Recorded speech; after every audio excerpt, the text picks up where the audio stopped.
The Excellence in Public Service Award is the John Glenn College of Public Affairs' most prestigious celebration of public service. The award honors individuals who have a distinguished history of public service that led to a more effective public administration. Drawing on the vision and achievements of Senator John Glenn, honorees reflect the ideas of our mission and inspire others to serve.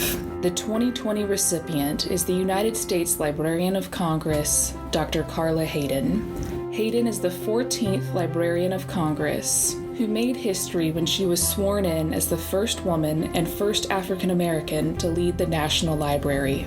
She was the first professional librarian appointed to the position in more than 60 years. Hayden has dedicated her career to affirming freedom, democracy, and equality. Hayden began her library career at the Chicago Public Library in the 1970s, where she worked as an associate children's librarian and the young adult services coordinator. She's worked as a library services coordinator at the Chicago Museum of Science and Industry, and also served as an associate professor teaching at the University of Pittsburgh School of Information Sciences. Hayden went on to become the Deputy Commissioner and Chief Librarian of the Chicago Public Library, and was Executive Director of Baltimore's Enoch Pratt Free Library. Throughout her career, she has received many awards and honors. In 1995, she was the first African American to receive Library Journal's Librarian of the Year Award in recognition for her outreach services at the Pratt Library, which included an after-school center for Baltimore teens offering homework assistance and college and career counseling. As leader of the Library of Congress, she is serving as an example of how libraries can bolster freedom of thought, bring books into the digital age, and help people access valuable information. Every year, the John Glenn College of Public Affairs gives out an award called Excellence in Public Service, honoring career achievements in public service. Every year, we've done that in person. This is an inaugural year for us to do it virtually.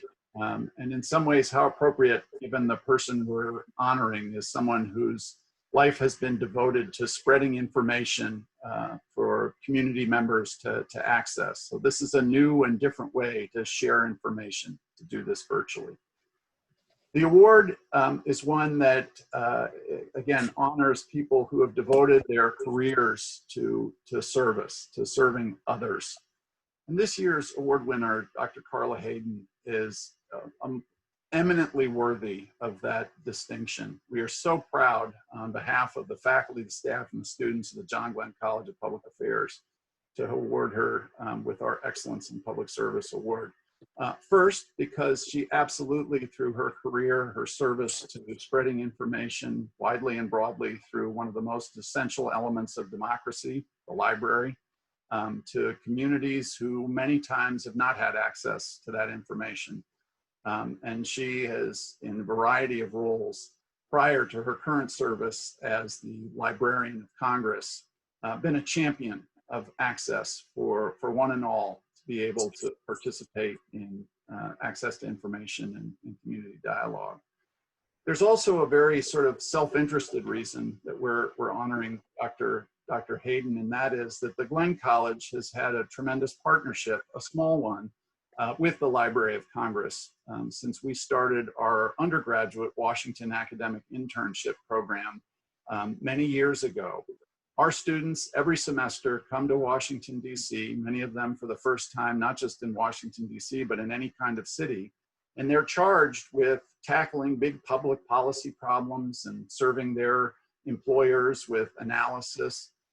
And they are pursuing a course of study. And in order to do that, they need access to information. And so one of the things we do every year, every semester, is we get them a library card to the Library of Congress. And so they love being in the beautiful building and being around other people, other congressional staff members, and other people who are gathering this information to make important decisions that impact all of our lives.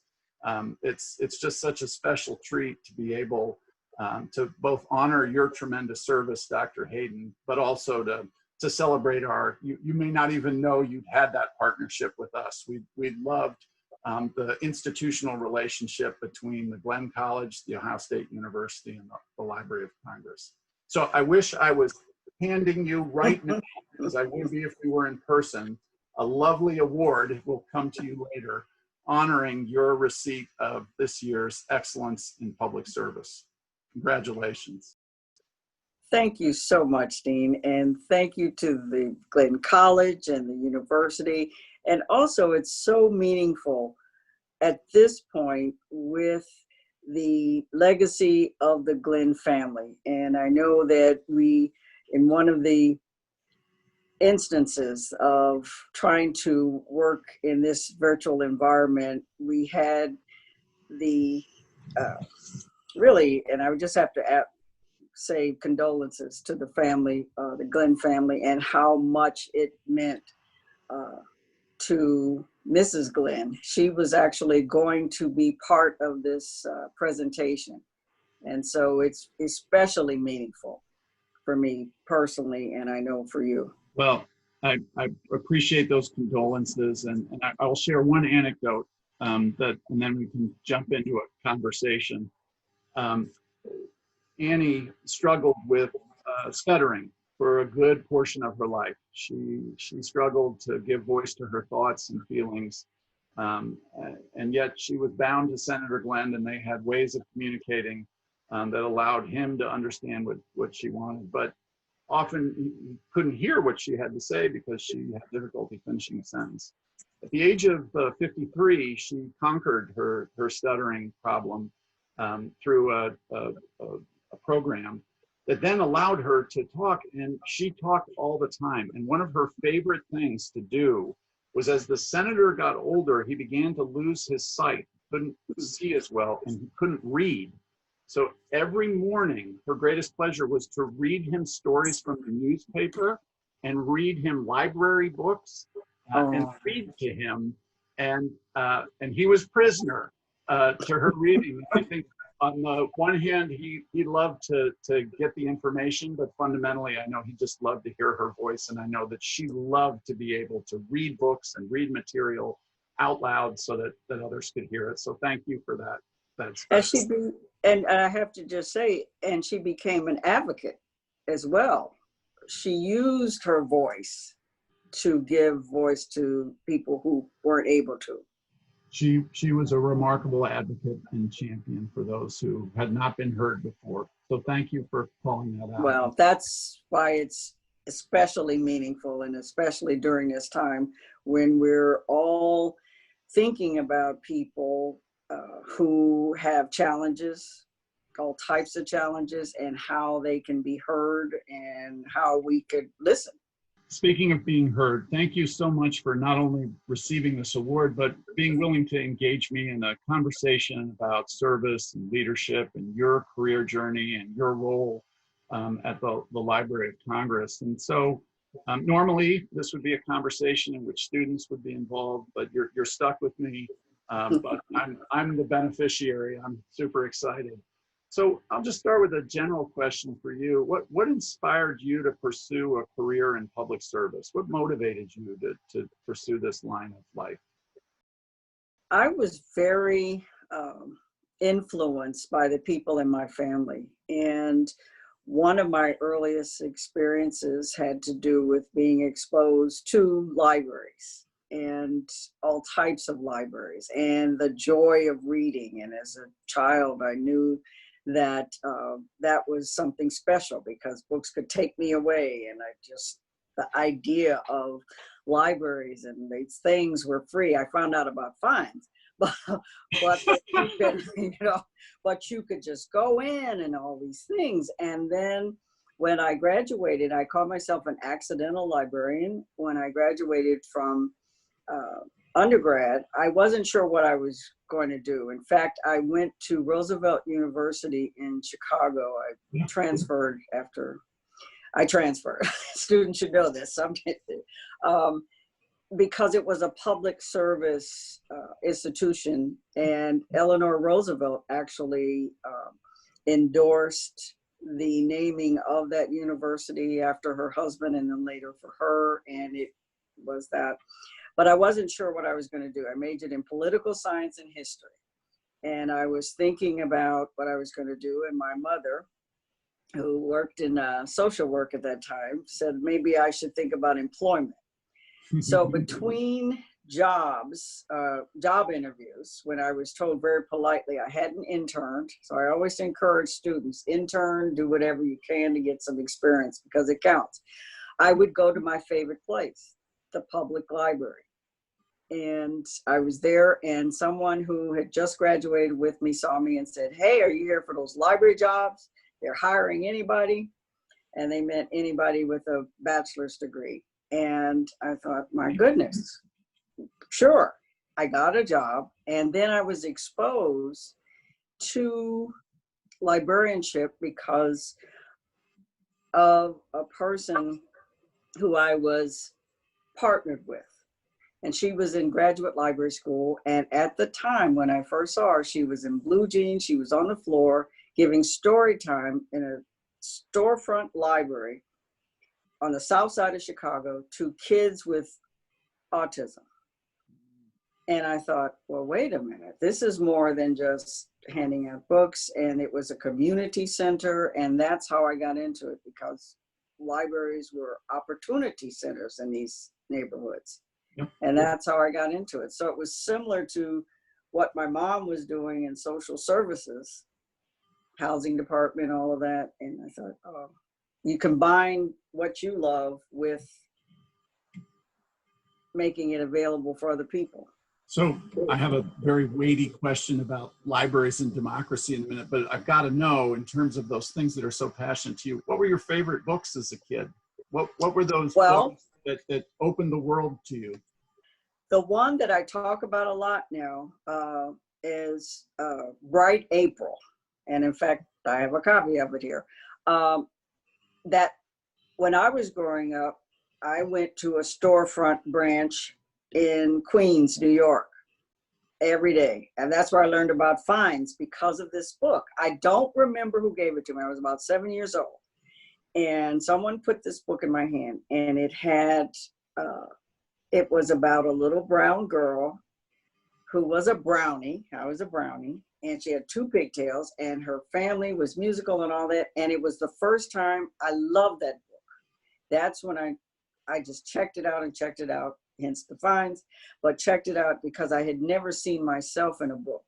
Mm-hmm. And for me, that just opened it up. It's like, it's not just showing you the world, it can show you yourself.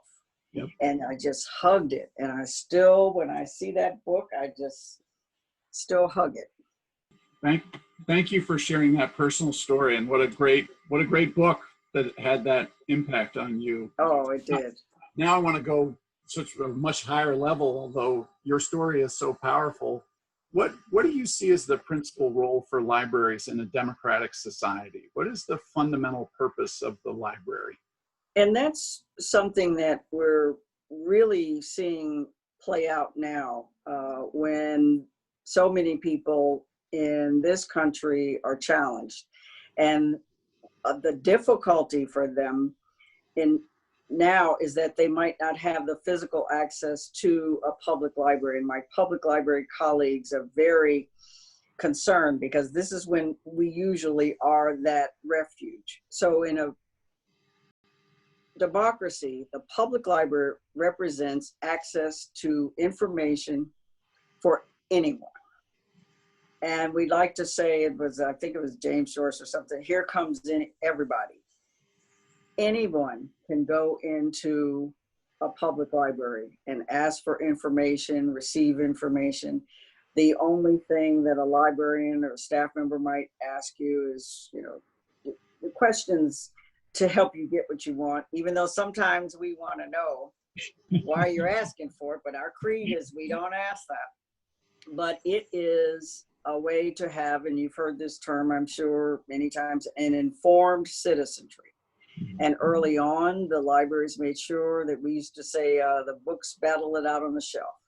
We let you decide. So there's a book that has this viewpoint and another one that has that viewpoint. And you are free to read. You are free to get information. And that is like a public utility when you think about it, that if a person wants to, they can just get that information. So when you think about a virtual future, how do we translate that and make sure that people have access? So I want to talk about access in two ways. One, I want to talk about COVID and its impacts, but first, given the moment we're in right now in America, where we are suffering the wrongs that have been done for years and decades, and now we're feeling just in the face of it with the death of Mr. Floyd and others. And you ran the Enoch Pratt Library in Baltimore. And you made an important set of decisions in the wake of the death of Freddie Gray when he was in the custody of police. Can you talk about that situation and the decision you made and the importance to maintain access in a time when the community was roiling and very, very upset? And that's why I mentioned earlier that I know, and I've been in contact with my public library colleagues at this time, when they physically, during the pandemic and COVID, they have to be physically closed, because in Baltimore at that time, the branch library that served that community, that was the epicenter of the unrest, was a community center, an opportunity center. And the branch librarian, when it became very clear that things were going to be pretty dicey, asked me, could they be open? And places were being boarded up and closed in anticipation of the unrest. And I said, yes. The only stipulation was that I would be there. You can't ask people, and that's another thing with public service, you can't ask people to do something that you wouldn't do. And my only hesitation was telling my mother, who was watching all the stuff on TV and doing that. And when I called her 5 minutes before I was leaving out, so that's something that never goes away. You wait till the last minute to tell your parent that you're going to do something you think they might not like. All she said, and her social work background kicked in, was to take paper towels, water, and she said, and go. You have to be there. And so that next day, after the burning car, all of the things that people saw, the library was right there on that corner. Yep. And that morning, the next morning, we opened. Staff members came from other parts of the city, and we opened, and people were lined up to get on the computers. And one young man said, I'm so glad you're open, because I have to file for an application for a job. Yeah. And then he came back a couple of days later, he had gotten a response. And then we were the only place that had restroom facilities, electricity, all of that. And by the end of the week, we had, we became that almost help center. We had groceries being delivered there. People were coming in, kids were there because school was out. The media didn't have any place to record, and the StoryCorps program was there. So we became that, and that happened in Ferguson. Yep. As well, that the library in Ferguson became that center, and they even had classes in Ferguson. So you're describing libraries in such a positive, constructive way, almost a salve against all the anger and the tumult. As you're watching what's unfurling right now across the country, and COVID has disrupted our ability to be in one place, you must be heartbroken to know that libraries can't perform that physical role. What guidance would you give to libraries now about how they can perform the same kind of role of bringing people together, that forward-looking role of helping them with their most basic needs, but also planning for the future? What guidance? Well, Dean, I have to tell you, they're doing it. At first, it was. I know, I saw the things, the discussions. Because it was a shock for them that we have to physically close, because they knew.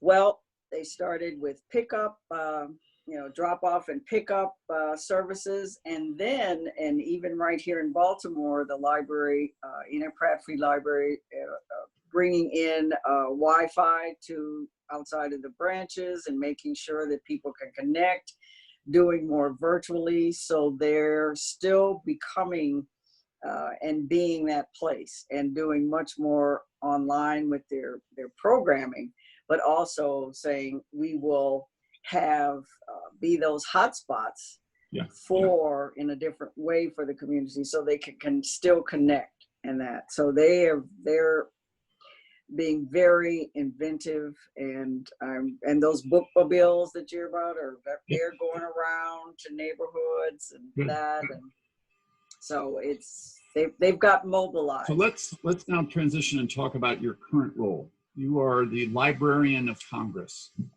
Educate us about what do you see as the essential purpose of the Library of Congress, and what does the Librarian of Congress do?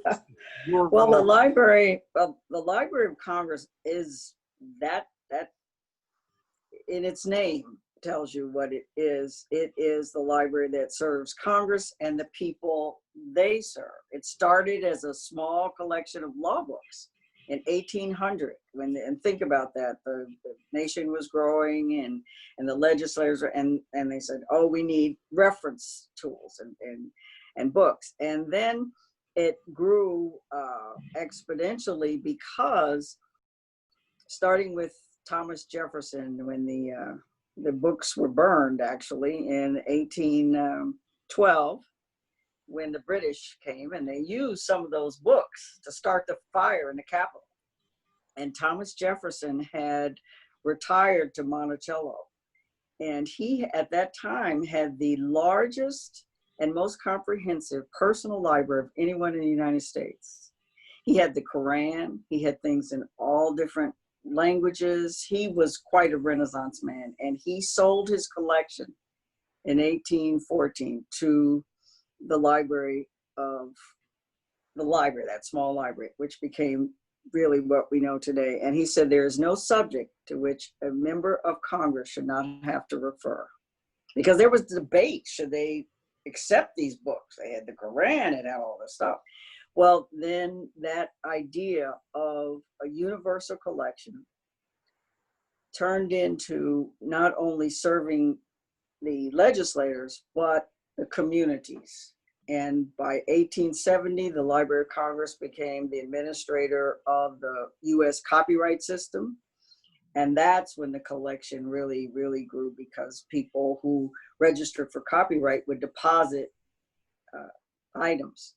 And over time, the library grew and really embraced being the national library for the United States. And now it's 171 million items. It's the largest library in the world. It collects in over 470 languages. It has film and recordings and the papers of 23 presidents, from George Washington to Coolidge, 36 Supreme Court justices, and the personal library of Ralph Ellison, the author of Invisible Man, and Leonard Bernstein's collection, and Jonathan Larson. And so we call it a treasure chest, but it is the nation's library. So how do we let people know that it's theirs and they can use it? And technology has been key to that.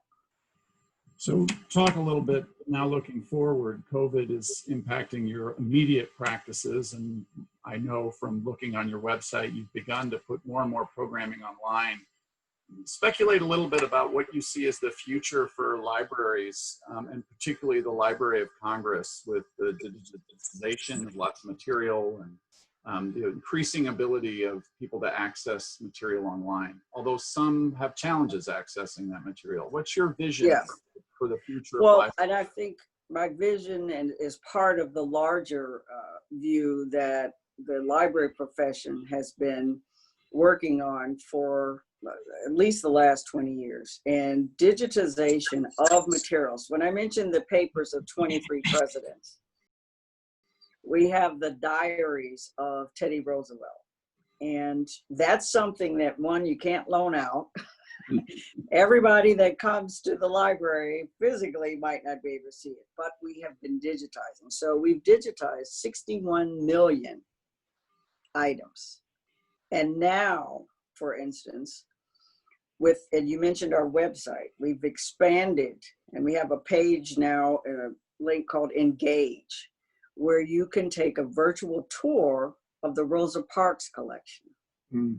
We had a physical exhibit about it, and then we digitized all of the things and have that tour. So think about that now when all of the arrests, and to be able to see what she wrote in her own hand about being arrested and just her life. So in terms of the future, we are all looking at what are the unique items that we can make available virtually when we have, and just about every library and historical society has materials that are unique in that sense and relevant to experiences. But also, how can we become physically that place, that third place that's talked about and had been talked about? We had already embraced that. So being a place not only to give people a perspective on history, but to help people think about creating their own history. And so you can imagine our library conference, in fact, had to be canceled recently, but the discussions that librarians are having, and archivists and people in the museum field as well. What is the role of these institutions?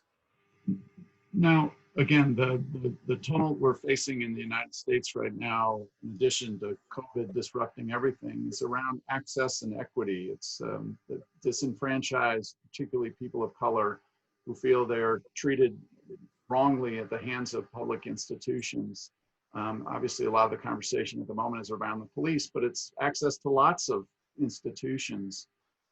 How can libraries play a role in increasing access, and specifically as more content is moved virtually? I'm sure there are challenges there. What are the specific things that you're working on or you envision in the future that will help people have more access to this critical kind of information?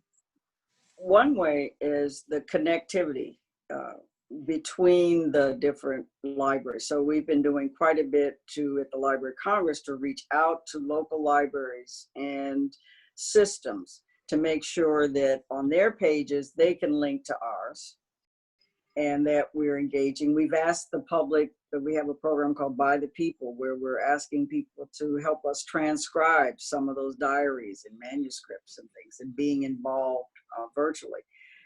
One of the challenges that also, though, is that connectivity. Quite a few of the rural libraries or libraries in different communities might not have the broadband capacity. So librarians have been very involved with advocacy for making sure that the access vehicle is available so that people can get online. And we've noticed that, and it's been talked about with education and young people that have to have virtual learning at home and had to do it quickly. They might not have had the capacity at home. And think about 3 or 4 young people, different age groups, different grades, and only one computer. Yep. So that equity part might mean, just like access to other vital services, access to broadband, access to the technology is going to be part of, I think, that looking at equities. So I want to conclude this really fascinating conversation with just your thoughts on leadership. What you have been in leadership roles. You were president of the American Library Association some time ago, leading all of the libraries in the United States, and now you're leading one of the premier libraries.